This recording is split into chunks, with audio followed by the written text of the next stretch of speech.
వివాహేతర సంబంధానికి అడ్డు వస్తున్నాడని ప్రియుడితో కలిసి భర్తను భార్య చంపేసిన ఘటన అనకాపల్లి జిల్లా చీడికాడులో చోటు చేసుకుంది. ఈ నెల 14న తురువోలులో భర్త డేగల చిన్నను ప్రియుడితో భార్య చంపించింది. అనంతరం రోడ్డు ప్రమాదంగా చిత్రీకరించి పోలీసులకు ఫిర్యాదు చేసింది.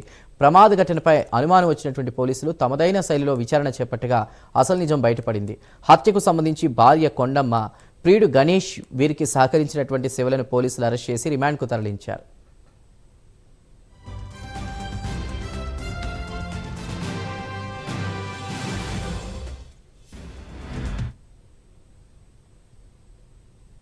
Anakapalli district Anakapalli sub division limits లో Chidikada police station, Kotapadu circle Chidikada police station లో ఇనీషియల్ గా 304A సెల్ఫ్ యాక్సిడెంట్ కింద రిజిస్టర్ చేశాము ఒక క్రైమ్. కానీ సబ్సిక్వెంట్ ఎస్ఐ గారు క్రైమ్ సీన్ కి వెళ్ళి on identifying the dead body ఆయనకి సస్పీషియస్ గా అనిపించి పిఎంఈ రిపోర్ట్ ద్వారా మేము ఈ కేసుని మర్డర్ కి ఆల్టర్ చేయడం జరిగింది.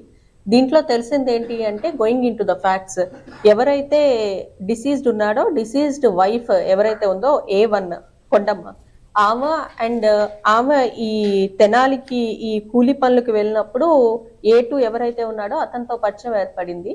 ఆ పరిచయం ఒక ఇల్లిసిట్ రిలేషన్ కింద కన్వర్ట్ అయ్యి సబ్సిక్వెంట్ గా వీళ్ళిద్దరూ ప్లాన్ చేసి ఈ హస్బెండ్ ని చంపటానికి అనేసి అనుకున్నారు. దీంట్లో భాగంగానే ఎవరైతే A2 ఉన్నాడో A3ని తీసుకుని, శివకుమార్ ని తీసుకుని ఈ చీడికాడ పోలీస్ స్టేషన్ లిమిట్స్ కి వచ్చి భోగి రోజున ఈవిడితో కలిసి వెళ్ళి ఈ డిసీజ్డ్ ఎవరైతే ఉన్నారో అతన్ని ఈ తల తీసుకెళ్లి తాడి చెట్టుకు కొట్టి తాడుతో మెడ బిగించి చంపటం జరిగింది. అనకాపల్లి